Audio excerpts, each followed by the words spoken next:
شدید طوفان آئے تو یہ شٹر کو کلوز کر لے اور اس کی آنکھیں اس ریت کے اثر سے بچ جائیں۔ اس کے اس کوہان کے اندر 36 kg کی چکنائی یعنی فیٹس ہوتی ہیں جو پانی کا کام بھی کرتی ہیں اور کھانے کا کام بھی کرتی ہیں۔ مال برداری کے لیے یعنی وزن اٹھانے کے لیے ایکسلنٹ جانور ہے۔ 408 کلو وزن یہ 25 میل تک لے کر جا سکتا ہے۔ اور ریڈ بلڈ سیلز، لال خلیوں کا تو آپ کو پتا ہوگا، اونٹ کے اندر لال خلیے گول نہیں بلکہ ٹرائنگل ہوتے ہیں۔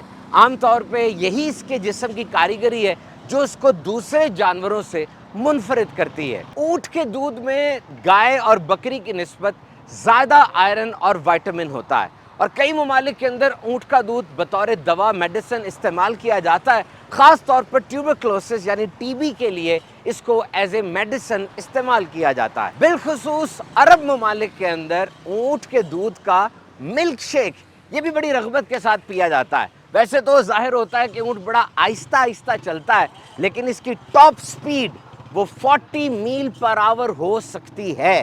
40 میل فی گھنٹہ یہ اونٹ دوڑ سکتا ہے۔ اونٹ کا گوشت عرب ممالک کے اندر شادیوں میں اور اسپیشل تقریبات کے اندر اس کو سرو کیا جاتا ہے، اور ابھی کچھ ہی عرصے میں اونٹ کے گوشت کو عالمی سطح پر بہت زیادہ پذیرائی بھی مل رہی ہے۔ اس میں بہت سے ایسے بائیو ایکٹیو کمپاؤنڈز ہوتے ہیں جو انسان کی صحت کے لیے بہترین ہیں۔ 1 کلو اونٹ کے گوشت میں 9 gram fats, 0 carbohydrate, 213 gram proteins, 1000 calories اور وائٹامن اے اور بی کا خزانہ ہوتا ہے جو کہ انسان کی جلد کو بہترین کرتا ہے۔ قوت مدافعت یعنی پاور آف امیونٹی کو بڑھاتا ہے، انسان کے جسم میں ہونے والے انفیکشنز کو روکتا ہے۔ اور اگر بہت ماضی کی بات کی جائے تو اونٹ کے گوشت کو بطور دوا بھی استعمال کیا جاتا رہا ہے۔ اونٹ کے گوشت میں کولیسٹرول بھی بہت کم ہوتا ہے۔ عام طور پہ صحرائی علاقوں کے اندر آپ حیران ہوں گے سن کر، اونٹ کے گوشت کی کنزمپشن کم ہے، وہاں پر اونٹ کا گوشت کم کھایا جاتا ہے۔ اس کی وجہ ہے کہ ان علاقوں میں اونٹ کو مال اٹھانے کے لیے، دودھ کے لیے اور سواری کے لیے استعمال کیا جاتا ہے۔ اونٹ کی جو گروتھ ریٹ ہے وہ بہت کم ہے۔ قربانی کے لیے بھی اونٹ کی عمر کم از کم 5 سال ہونا ضروری ہے، تو اس کم گروتھ ریٹ کے اندر پھر اونٹ کا گوشت یہ بہت ایکسپینسو پڑتا ہے۔ حجۃ الوداع میں نبی پاک صلی اللہ تعالیٰ علیہ وسلم اور مولا کائنات حضرت علی شیر خدا رضی اللہ تعالیٰ عنہ نے 100 اونٹ ذبح فرمائے، اور پھر نبی پاک صلی اللہ علیہ وسلم نے فرمایا کہ ہر اونٹ سے ایک ٹکڑا لو اور ہانڈی میں اس کو پکاؤ، اور پھر ان دونوں نے اونٹ کا یہ گوشت تناول فرمایا اور اس کا شوربہ پیا۔ قرآن مجید میں اونٹ کے مختلف نام آئے ہیں، جیسے ابل، بحیرہ، بدنا، حام اور رکاب وغیرہ، اور لفظ ناقہ یہ تو قرآن مجید میں 7 مرتبہ آیا ہے۔ تو اونٹ کے جن عجائبات کا ہم نے ذکر کیا، قرآن مجید کی ایک آیت کا مفہوم ہے۔ اور کیا اونٹ کو نہیں دیکھا کیسا بنایا گیا؟ بوجھ لادنا، سواری، دودھ، گوشت، زینت، کھیتی باڑی، یہ سارا کچھ اونٹ میں موجود ہوتا ہے۔ کیا آپ جانتے ہیں دنیا کا سب سے مہنگا اونٹ کتنی مالیت کا ہے؟ $2.72 ملین کا، اور یہ ہر سال مختلف ہوتا ہے۔ بہت مہنگے مہنگے اونٹ ہوتے ہیں اور ان کی آرائش اور زینت کا بڑا خیال رکھا جاتا ہے۔ بخاری شریف کی حدیث ہے، پیارے آقا صلی اللہ تعالیٰ علیہ وسلم نے ارشاد فرمایا، اونٹ ان کے مالکوں کے لیے قوت کی چیز ہے، اور بکریاں باعث برکت ہیں، اور گھوڑوں کی پیشانیوں میں قیامت تک کے لیے بھلائی بندی ہوئی ہے۔ اسلام دین رحمت ہے۔ ہم نے مختلف جانوروں کا حال سنا جن کی قربانی کی جاتی ہے۔ اسلام ہمیں جانوروں پر رحم کرنا سکھاتا ہے۔ اب غور فرمائیے، قرآن پاک کی سب سے بڑی سورت کا نام سورہ بقرہ ہے۔ گائے، یہ گائے کے نام اس کی 286 آیات ہیں۔ اس کے علاوہ اور بھی صورتیں ہیں جن کا نام جانوروں کے نام پہ رکھا گیا، جیسے مویشی، شہد کی مکھی، چیونٹی، سپائڈر، ہاتھی۔ اور یقیناً قرآن کا یہ اسلوب، یہ طریقہ حکمت سے خالی نہیں ہے۔ اس کے علاوہ قرآن مجید میں اور بھی جانوروں کا ذکر آیا، گدھا، گھوڑا، خچر، ویل، لومڑی، کتا، بندر، فراگ یعنی مینڈک۔ پریزرویشن آف سپیشیز یعنی جانوروں کو ایک کمیونٹی قرار دینا، ان کے حقوق کو وضع کرنا، یہ اسلام کا ایک بہترین طریقہ ہے۔ اسلام میں بل فائٹنگ یعنی یہ جو بیلوں کی لڑائی ہوتی ہے، کئی جگہوں پر دمبوں کو بھی لڑایا جاتا ہے، جانوروں کو نشانے کے طور پہ استعمال کیا جاتا ہے، سخت حرام ہے۔ اسلام کے آنے سے پہلے طریقہ یہ ہوتا تھا کہ جانور کھڑا ہے، کوئی اس کے ساتھ ٹریٹمنٹ نہیں ہوتی تھی. اس جانور کا جو حصہ مجھے پسند ہے میں آ کے وہ حصہ اس کے جسم سے اتار لوں گا اور اس کو کھا لوں گا, اور وہ جانور تڑپ تڑپ کر مر جائے گا. اگر جانور کا مالک مر جاتا, اس کی قبر پر اس جانور کو جا کے باندھ دیا جاتا, نہ کھانے کو دیتے نہ پینے کو, اور مالک کے ساتھ وہ جانور بھی تڑپ تڑپ کر مر جاتا. اور اسلام نے کیسا ریکگنائز کیا. غور کیجئے, یہ قربانی کا جانور جب بکے گا, ذبح تو اس نے ہونا ہے, کتنا اس کا اکرام کیا جاتا ہے, کتنا اس کا خیال کیا جاتا ہے, اور کس انداز سے اس کو رب کی راہ میں قربان کیا جاتا ہے. تو جانور کے گوشت کو کنزیوم کرنے کا, استعمال کرنے کا جو طریقہ ہو, کیسا ہونا چاہیے؟ نمبر 1 تو اس میں رحم دلی ہو, کمپیشن ہو, سمپتھی ہو, جانور کو زیادہ درد نہ ہو. نمبر 2 طبی لحاظ سے میڈیکلی اس میں کوئی نقصان نہ ہو. نمبر 3 کسی بھی جگہ وہ آسانی کے ساتھ کیا جا سکے. اور نمبر 4 اس میں اخراجات زیادہ نہ آتے ہوں. اور اگر ان تمام طریقوں پر غور کیا جائے تو اسلام کا طریقہ ذبیحہ یعنی اسلامک موڈ آف سلاٹر وہ سب سے بہترین نظر آتا ہے.